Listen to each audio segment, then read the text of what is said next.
It was early in the morning when Marcus Johnson pulled up to the local diner in his black Jeep. The sun was just starting to rise, casting a golden glow over the small town of Oak Ridge. It was one of those peaceful mornings where everything seemed calm and ordinary. Marcus had spent hours cleaning and polishing his Jeep the night before, and now it looked almost brand new under the sunlight. He stepped out of the car feeling proud of how well it turned out. Marcus wasn't from Oak Ridge originally. He had recently moved back after serving many years in the military.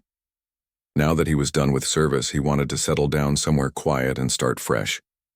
His plan was simple: get some breakfast at the diner, enjoy the peace of the morning, and think about what lay ahead for him.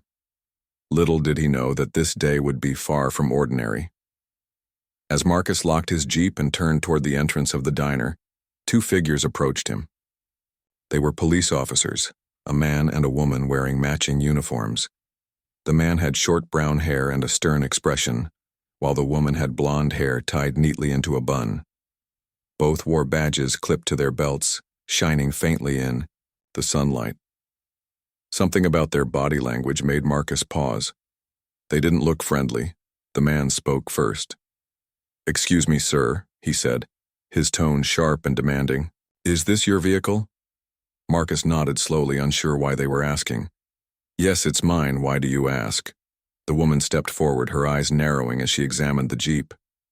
"We got a call about a suspicious vehicle parked here. Someone said it looked like it might have been tampered with."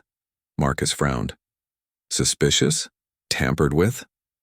Those words felt strange coming from someone talking about his own car.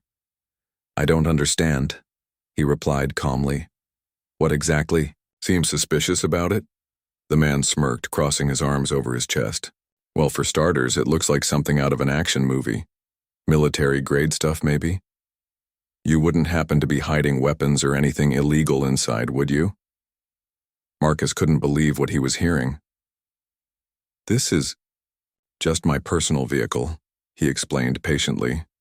"I served in the military, so I like keeping things clean and functional.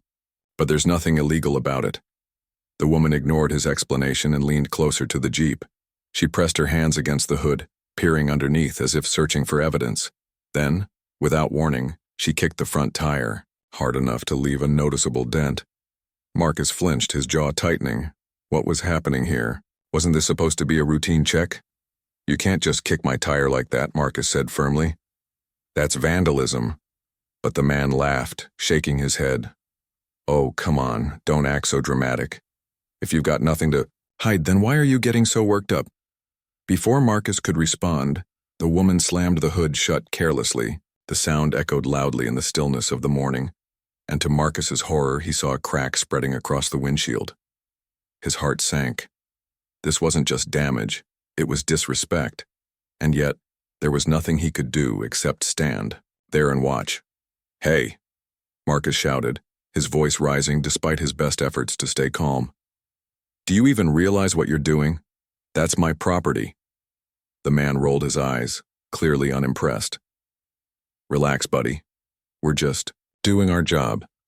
If you want to file a complaint, go ahead, no one's stopping you." With that, the two officers exchanged smug glances and walked away, leaving Marcus standing alone next to his damaged Jeep. For a moment, Marcus stood frozen, staring at the cracked windshield and dented tire. Anger bubbled inside him, but he forced himself to take deep breaths. Losing control wouldn't solve anything. Instead, he reached into his pocket and pulled out his phone. He snapped photos of the damage and jotted down the badge numbers displayed on the officers' uniforms. At least he had proof of what happened. As he packed his phone away, a thought crossed his mind. Tomorrow he would officially become the new commander of the Oak Ridge Police Department. These two officers, and everyone else on the force, would soon be working under him. The irony wasn't lost on him. In less than 24 hours, the very people who had treated him so poorly would learn that he was their boss. Marcus climbed back into his Jeep, gripping the steering wheel tightly. He knew he couldn't let this incident define his leadership. He needed to handle it professionally, not personally. But as he drove away from the diner, he couldn't help but wonder how Kevin Doyle and Lisa Monroe, the two officers responsible for trashing his Jeep, would react when they found out who he really was. The rest of the day passed in a blur. Marcus tried to focus on preparing for his new role, but his thoughts kept drifting back to the morning's events. He rehearsed different ways of addressing the situation, imagining how the officers might respond. Would they apologize sincerely, or would they try to justify their behavior? By the time evening rolled around, Marcus decided he wouldn't dwell on it anymore. Tomorrow would bring its own challenges, and he needed to be ready. As he sat in his living room reviewing notes for his first speech as commander, he reminded himself of one thing. Leadership wasn't about holding grudges. It was about earning respect, not through fear but through fairness and integrity. And with that resolve firmly in place, Marcus went to bed, eager to see what the next day would bring. The next morning, Marcus Johnson walked into the Oak Ridge Police Department dressed in his full uniform. His polished boots clicked against the tiled floor as he made his way to the briefing room. Everyone turned to look at him the moment he entered. Some officers whispered among themselves, while others sat quietly, their expressions unreadable. Marcus could feel the weight of their stares, but he didn't let it bother him. This was his first official day as the new commander, and he intended to make a strong impression. As he stood at the front of the room, Marcus scanned the faces of the officers seated before him. Most were unfamiliar, but two people immediately caught his attention. Sitting near the front were Kevin Doyle and Lisa Monroe, the same officers who had damaged his Jeep the previous day. Their body language said it all. Kevin slouched in his chair, avoiding eye contact while Lisa fidgeted nervously with her pen. Clearly, they recognized him too. Marcus cleared his throat and began speaking in a calm, steady voice. "Good morning, everyone. For those of you who don't know me yet, my name is Commander Marcus Johnson. I'll be leading this department moving forward." His words hung in the air for a moment, followed by complete silence. No one dared to interrupt or ask questions. Marcus continued. "I want to start by saying that I'm not here to shake things up unnecessarily. My goal is simple: to ensure that we operate as a team, serving our community with integrity and professionalism." He paused briefly, letting his message sink in. Then, without missing a beat, he added, "That being said, accountability will always come first. We can't expect the public to trust us if we aren't holding ourselves accountable." At that last statement, Kevin shifted uncomfortably in his seat. Lisa glanced sideways at her partner, her cheeks turning slightly red. Marcus noticed their reactions but chose not to address them directly. Not yet, anyway. Instead, he went over the agenda for the day, discussing upcoming patrols and recent crime reports. By the time he finished, the tension in the room had eased somewhat. After the meeting ended, the officers began filing out of the room. Kevin lingered behind, hesitating near the doorway. When most of the others had left, he finally stepped forward, clearing his throat awkwardly. Commander Johnson, can I talk to you for a second?" Marcus raised an eyebrow but nodded. "Of course, Officer Doyle. What's on your mind?" Kevin rubbed the back of his neck, clearly struggling to find the right words. "Look, about yesterday. I mean, what happened with your Jeep, it wasn't okay. And I just wanted to say I'm sorry." Marcus studied him carefully, searching for any hint of insincerity. But Kevin seemed genuinely remorseful. Still, Marcus didn't offer forgiveness right away. "Apologies are important," he said evenly. "But actions matter more. Let's see how you conduct yourself going forward." Kevin nodded quickly, relief washing over his face. "You won't regret it, sir. I promise." With that, Kevin hurried out of the room, leaving Marcus alone with his thoughts. A few minutes later, Lisa approached him tentatively. Unlike Kevin, she didn't speak right away. Instead, she stood there silently, clutching her notebook tightly. "Something you need, Officer Monroe?" Marcus asked, breaking the silence. Lisa swallowed hard before replying. "Yes, sir, I wanted to apologize, too. About the Jeep. I shouldn't have acted like that. It was unprofessional." Her voice trembled slightly, betraying her nerves. Marcus appreciated her honesty, even if it came late. "Thank you for saying that," he replied. "It takes courage to admit when you're wrong. Just remember, respect goes both ways. If you treat others fairly, they'll do the same for you." Lisa nodded, gratitude flickering in her eyes. "I understand, sir. Thank you." Once Lisa left, Marcus leaned back against the podium, exhaling slowly. He hadn't expected either of them to apologize so soon, or at all, but he was glad they did. It showed that they weren't beyond redemption. Now it was up to them to prove they meant what they said. Over the next few hours, Marcus spent time getting acquainted with the rest of the team. He visited various departments, introducing himself to officers and staff members. Many greeted him warmly, eager to learn more about their new leader. Others remained reserved, watching him closely to gauge whether he lived up to his promises. One person who stood out was Ryan Carter, a young officer who worked closely with Kevin and Lisa. Ryan shook Marcus's hand firmly and introduced himself with a friendly smile. "Welcome aboard, Commander. If you ever need anything, feel free to ask." Marcus appreciated the gesture. "Thanks, Officer Carter. I'll keep that in mind." Later that afternoon, Marcus held a private meeting with the senior staff to discuss department policies. He emphasized the importance of transparency and communication, urging everyone to work together toward common goals. While some suggestions met resistance, Marcus handled objections diplomatically, explaining his reasoning without raising his voice. By the end of the day, Marcus felt cautiously optimistic. Despite the rocky start, the officers seemed willing to give him a chance. Kevin and Lisa in particular appeared determined to make amends. Whether their efforts would translate into lasting change remained to be seen, but Marcus was hopeful. As he prepared to leave the station, Marcus stopped by the parking lot to check on his Jeep. The damage from the previous day still bothered him, though not as much as it once had. Repairing the windshield and fixing the dent would take time, but he knew it could be done. Just like rebuilding trust within the department, it would require patience and effort. Before driving home, Marcus took a moment to reflect on the day's events. Becoming a leader wasn't easy, especially in a place where old habits ran deep. But he believed in the potential of the people around him, and in his ability to guide them toward something better. With renewed determination, Marcus climbed into his Jeep and started the engine. Tomorrow would bring new challenges, but he was ready to face them head-on. For now, he allowed himself a small smile as he pulled out of the parking lot, heading home to rest and recharge for whatever lay ahead. Over the next few weeks, Marcus threw himself into transforming the Oak Ridge Police Department. He knew change wouldn't happen overnight, but he was determined to set a new standard for how things were done. Every morning, he arrived early, ready to tackle whatever challenges came his way.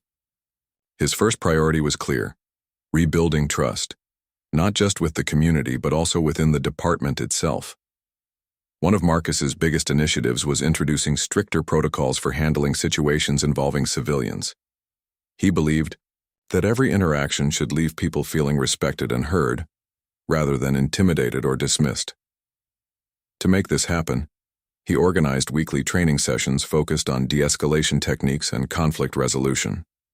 These weren't optional. Everyone had to attend, no matter their rank or experience level. At first, not everyone was thrilled about the extra work. Some officers grumbled under their breath, saying they already knew how to do their jobs. Kevin and Lisa were among those who seemed skeptical. They exchanged glances during the first session, rolling their eyes when Marcus emphasized the importance of patience and empathy. But as the weeks went by, something shifted. Slowly but surely, even the most resistant officers began to see value in what Marcus was teaching. During one training session, Marcus used real-life examples to illustrate his points. "Let's say you pull someone over for speeding," he explained. "They're probably going to be nervous, maybe even defensive. If you approach them aggressively, they'll shut down. But if you start with respect, introduce yourself, explain why you stopped them, they're more likely to cooperate." He paused, letting the words sink in before continuing. "It's not about being soft. It's about understanding human behavior. People respond better when they feel understood." Kevin raised his hand hesitantly, surprising both himself and Marcus. But what if they're hostile or refuse to listen? Marcus nodded thoughtfully. Good question. That's where de-escalation comes in. Stay calm, use open body language, and give them space to express themselves. Sometimes, simply listening can diffuse a situation faster than anything else. The room fell silent as the officers absorbed his advice. For many, it was a different way of thinking, one that required effort and practice. But Marcus made sure to provide plenty of opportunities for hands-on learning. Role-playing exercises became a regular part of the sessions, allowing officers to test out new strategies in a safe environment. Outside of training, Marcus encouraged community engagement. He arranged meetings with local residents, inviting them to share their concerns and suggestions. At first, turnout was low. Many people in Oak Ridge still harbored mistrust toward the police after years of strained relationships. But Marcus didn't give up. He attended town hall meetings, visited schools, and even joined neighborhood cleanup events. Slowly, word spread that the new commander was serious about making a difference. Lisa noticed the change almost immediately. She had always prided herself on being good at her job, but working under Marcus challenged her to think differently. During one patrol shift, she encountered a man arguing loudly with a store clerk over a misunderstanding about payment. In the past, Lisa might have intervened forcefully, escalating the situation. This time, however, she remembered Marcus's lessons. She approached calmly, introduced herself, and listened carefully to both sides before finding a solution that satisfied everyone. When she reported back to the station later, Marcus praised her handling of the incident. That's exactly the kind of response we need, he said with a smile. You turned a potentially volatile situation into a positive outcome. Great work. Lisa felt a surge of pride she hadn't expected. For the first time in a long while, she felt truly valued, not just as an officer but as a person. It was a feeling she wanted to hold on to. Kevin, too, found himself changing. At first, he struggled with the idea of slowing down and taking the time to connect with people. He was used to quick, decisive action. But Marcus's emphasis on teamwork inspired him to collaborate more closely with his colleagues. One afternoon, while responding to a domestic disturbance call, Kevin teamed up with Ryan Carter. Together, they managed to resolve the issue peacefully, earning thanks from the family involved. Afterward, Ryan clapped Kevin on the shoulder. See? You're getting the hang of this whole teamwork thing. Kevin chuckled nervously but couldn't hide his satisfaction. Maybe Marcus's methods weren't so bad after all. Despite these small victories, not everything went smoothly. There were still moments of tension, especially when old habits resurfaced.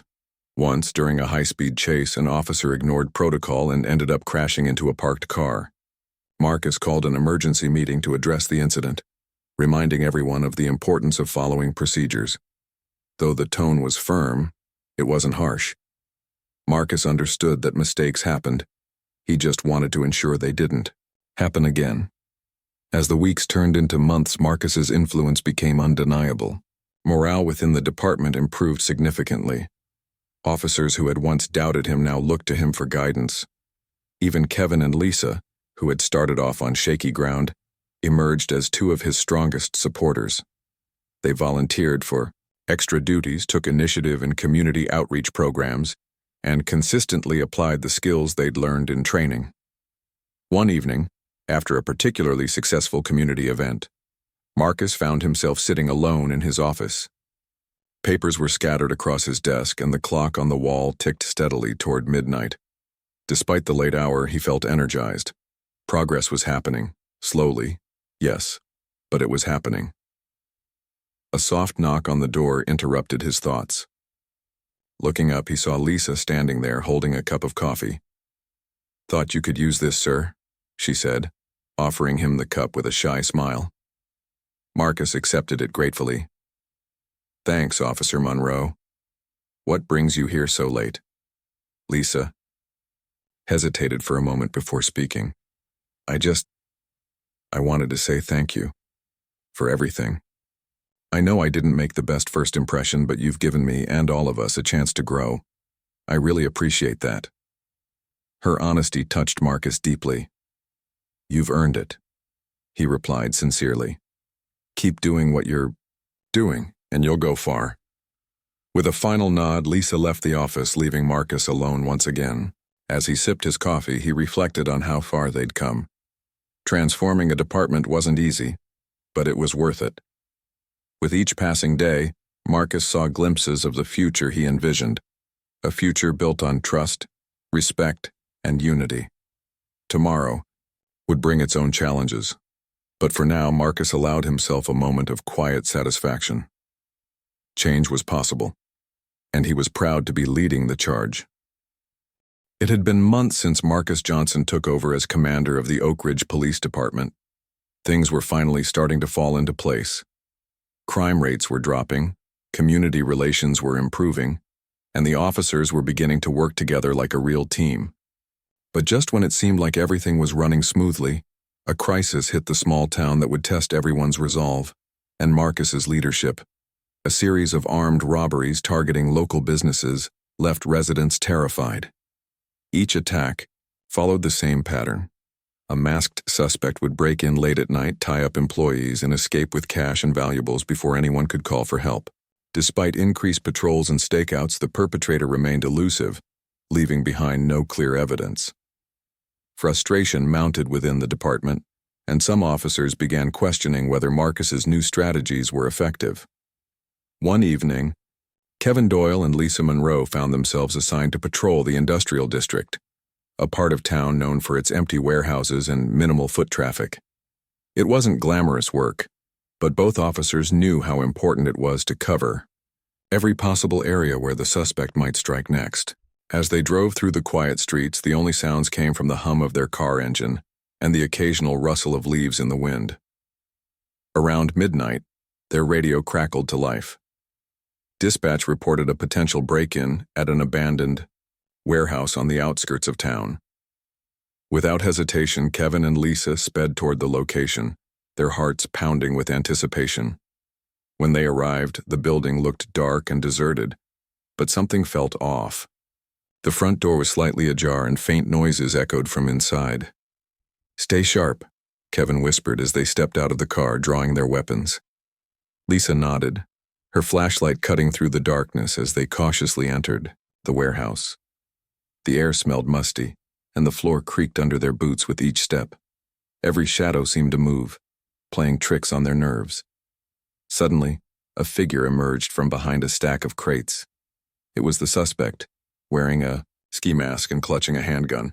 "Drop your weapons," he shouted, his voice harsh and commanding. Kevin and Lisa froze, caught off guard by the sudden confrontation. They raised their hands slowly, unsure of what to do next. The suspect advanced, his eyes darting between them. "I said drop them," he repeated, waving his gun threateningly. Lisa tried to stay calm, remembering Marcus's lessons about de-escalation. "We're here to talk," she said evenly, her voice steady despite the fear coursing through her veins. "You don't have to do this." But the suspect wasn't interested in talking. He gestured toward a nearby table piled with stolen goods. "Grab those bags and get out of my way," he ordered. Kevin hesitated, knowing they couldn't comply without putting themselves and others at risk. Before either officer could respond further, the sound of footsteps echoed from another part of the warehouse. Moments later, Marcus Johnson appeared, his presence immediately commanding attention. Dressed in his uniform and carrying a flashlight, he scanned the scene quickly, assessing the situation with practiced precision. "Stand down," Marcus said firmly, addressing the suspect. His tone was calm but authoritative, leaving no room for argument. The suspect turned his weapon toward Marcus, panic flashing in his eyes. "Stay back. I'll shoot." Marcus didn't flinch. Instead, he took a slow, deliberate step forward, keeping his hands visible. "Nobody has to get hurt here," he said. "Put the gun down and we can figure this out together." For a moment, the room fell silent. The suspect hesitated, torn between fight or flight. Sensing an opportunity, Marcus signaled subtly to Kevin and Lisa. Using hand gestures, he instructed them to circle around and flank the suspect carefully. Lisa moved first, her movements smooth and calculated. She positioned herself to one side while Kevin mirrored her actions on the other. Together, they created a triangle, boxing the suspect in without alarming him too much. Meanwhile, Marcus continued speaking, his words measured and reassuring. "You've got options," Marcus told the suspect. "But right now, you're making choices that will only make things worse. Let's end this peacefully." The suspect's grip on the gun wavered slightly. Sweat dripped down his face beneath the mask as doubt crept into his mind.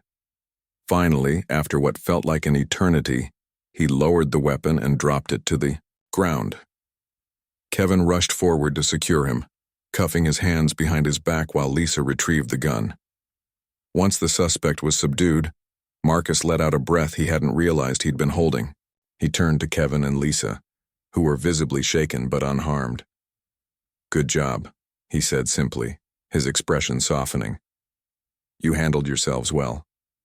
Kevin nodded, still catching his breath. "Thank you, sir. You saved our lives tonight." Lisa chimed in, her voice trembling with emotion. "We wouldn't have made it out of there without you." Marcus shook his head modestly. "We did it together. That's what teamwork looks like." Back at the station later that night, the mood was celebratory yet reflective. Officers congratulated Kevin and Lisa on their bravery, while others praised Marcus for his quick thinking and leadership. For the first time in weeks, the department felt united, not just as co-workers but as a family. As Marcus prepared to leave for the evening, Kevin stopped him near the exit. "Sir, I just wanted to say, I'm sorry again for everything that happened when you first started. You've changed all of us for the better." Marcus smiled warmly. "Apologies are easy. What matters is how you act moving forward. And from what I've seen tonight, you're doing great." With that, Marcus walked out into the cool night air, feeling a deep sense of satisfaction. Crises like this reminded him why he chose this path: to protect and serve, not just the community, but the people standing beside him. Change wasn't always easy, but moments like these proved it was worth it. Tomorrow would bring new challenges, but for now, Marcus allowed himself to enjoy the victory. Progress was happening, one step at a time. The arrest of the armed robbery suspect marked a turning point for the Oak Ridge Police Department. Not only had they solved a string of crimes that had shaken the town, but they had also demonstrated what true teamwork looked like. For Marcus Johnson, it was proof that his efforts to reform the department were paying off. Officers who had once doubted him now trusted his leadership, and relationships within the team were stronger than ever. To celebrate their success, Marcus decided to host a casual barbecue at the local park. It wasn't just about rewarding everyone for their hard work. It was also an opportunity to strengthen bonds outside the pressures of the job. He knew that building trust went beyond formal training sessions and meetings. Sometimes, it happened over shared meals and laughter. On a bright Saturday afternoon, the entire department gathered in the park. Tables were set up under shady trees, loaded with plates of grilled burgers, hot dogs, potato salad, and homemade desserts. The smell of sizzling meat filled the air, mixing with the sound of cheerful chatter and children playing nearby. Officers wore casual clothes instead of uniforms, making the event feel more relaxed and personal. Marcus stood by the grill, flipping burgers with practiced ease. Despite being the commander, he didn't act above anyone else. Instead, he joked and laughed with his colleagues, treating them like equals. When someone complimented his cooking skills, he grinned and said, "Years of practice. You can't survive military life without learning how to grill." Kevin and Lisa sat together at one of the picnic tables, enjoying the festive atmosphere. They hadn't forgotten the warehouse incident or how close they'd come to danger. But today wasn't about dwelling on fears. It was about celebrating survival and growth. As they sipped cold sodas, they reflected on how much had changed since Marcus arrived. "Remember when we first met him?" Kevin asked, chuckling softly. "I thought he'd never forgive us for trashing his Jeep." Lisa nodded, her lips curving into a smile. "Yeah, and look at us now. I don't think I've ever felt this proud to be part of something." Their conversation was interrupted when Ryan Carter joined them, carrying a tray of food. "Mind if I sit here?" he asked. gesturing to an empty spot at the table. Not at all, Lisa replied, scooting over to make room. We were just talking about how far we've come. Ryan raised an eyebrow, intrigued. Far? Like what? Kevin leaned back in his chair, crossing his arms. Like, before Commander Johnson got here, we didn't really work as a team. Everyone kind of did their own thing. But now, look around. We're actually friends, not just co-workers. Ryan glanced around the park, taking in the sight of officers mingling freely, laughing and sharing stories. You're right, he admitted. It's pretty amazing. And honestly, I think it's because of him. He doesn't just tell us what to do. He shows us. The three of them fell silent for a moment, watching Marcus interact with the group. He moved from table to table, ensuring everyone felt included. Whether he was teasing rookies about their grilling attempts or thanking senior officers for their dedication, his presence brought people together. Later, as the sun began to dip below the horizon, Marcus called everyone to gather around for a toast. Holding up a plastic cup of lemonade, he cleared his throat to get their attention. The noise died down as all eyes turned to him. I want to thank each of you for everything you've done lately, Marcus began, his voice warm and sincere. Not just for solving cases or patrolling streets, but for proving that we're capable of change. We've faced challenges, sure, but we've overcome them because we work together. He paused, letting his words sink in before continuing. This job isn't easy. It comes with long hours, tough decisions, and moments where you might question why you signed up for it in the first place. But let me remind you of something. We're here to serve not just our community, but each other. That's what makes us strong. The officers erupted into applause, cheering loudly. Some even whistled, showing their appreciation. Marcus smiled humbly, raising his cup higher. So here's to us, to Oak Ridge PD. Let's keep pushing forward, one step at a time. As the celebration continued, Kevin approached Marcus privately. Sir, I just wanted to say, you've earned my respect. Completely. I know I didn't show it at first, but I see now why you're the leader we needed. Marcus placed a hand on Kevin's shoulder, his expression serious yet kind. Respect isn't given. It's earned, and you've earned mine too, Kevin. Keep doing what you're doing, and you'll go far. Kevin nodded, gratitude shining in his eyes. Nearby, Lisa joined them, holding out her own cup of lemonade. Here's to second chances, she said with a grin. They clinked cups, sealing the moment with mutual understanding. It wasn't just about forgiveness, it was about growth. Both Kevin and Lisa had transformed under Marcus's guidance, becoming better officers and better people. By the end of the evening, the park buzzed with energy. Officers exchanged contact information, promising to meet up outside of work. Parents introduced their kids to one another, fostering connections that extended beyond the department. Even those who had initially resisted Marcus's changes seemed fully on board now, embracing the sense of unity he had cultivated.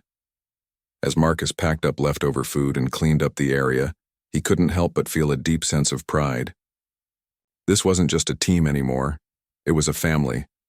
Sure, there would still be challenges ahead.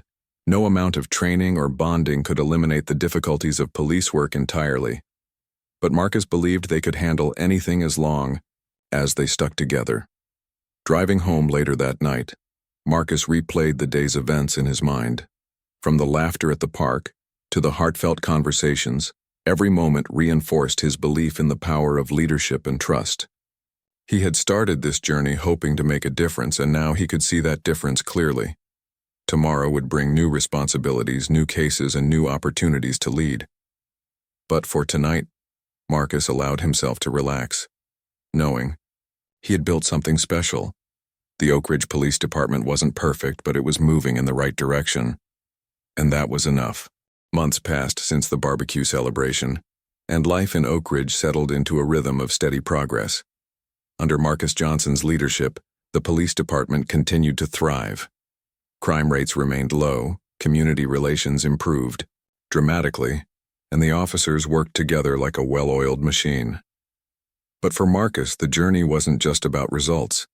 It was about building something lasting, something that would endure long after he was gone. One sunny afternoon, Marcus found himself standing outside the police station, gazing at his Jeep. It had been months since the incident where Kevin Doyle and Lisa Monroe had damaged it, but the memory still lingered. Not as a source of anger, but as a reminder of how far they'd all come. The windshield had been replaced, the dent repaired, and the paint polished to perfection. Now the vehicle looked better than ever, shining brightly under the warm sunlight. As Marcus leaned against the Jeep, he reflected on everything that had happened since his first day as commander. At the time, he hadn't known what to expect. The challenges were numerous: mistrust within the department, skepticism from the community, and resistance to change. Yet, through patience, persistence, and teamwork, they had overcome those obstacles. Together, Kevin and Lisa in particular had transformed in ways Marcus hadn't anticipated. They weren't just following orders, they were leading by example. Both volunteered regularly for community outreach programs, attended training sessions enthusiastically, and mentored newer officers. Their growth reminded Marcus why he had chosen this path in the first place. Leadership wasn't about controlling others, it was about inspiring them to become their best selves. Just then, Lisa walked out of the station, carrying a clipboard. She noticed Marcus standing by his Jeep and approached him with a smile. "Sir, do you have a moment?" she asked. Marcus straightened up, returning her smile. "Of course, Officer Monroe. What's on your mind?" Lisa hesitated briefly before speaking. "I wanted to update you on the youth mentorship program we've been working on. We're planning our first event next week, a career day at the high school. Some of us will be talking to students about what it's like to work in law enforcement." "That's great news," Marcus replied warmly. "You've put a lot of effort into that program. I'm proud of you." Lisa's cheeks flushed slightly at the praise. "Thank you, sir. Honestly, I wouldn't have even thought of doing something like this before." "Well, before you arrived?" Marcus nodded thoughtfully. "Change starts with action, Lisa. You've taken ownership of this project, and that's exactly what leadership looks like." Before Lisa could respond, Kevin joined them, holding a cup of coffee. "Am I interrupting anything important?" he joked lightly. "Not at all," Marcus said with a chuckle. "We were just discussing the mentorship program.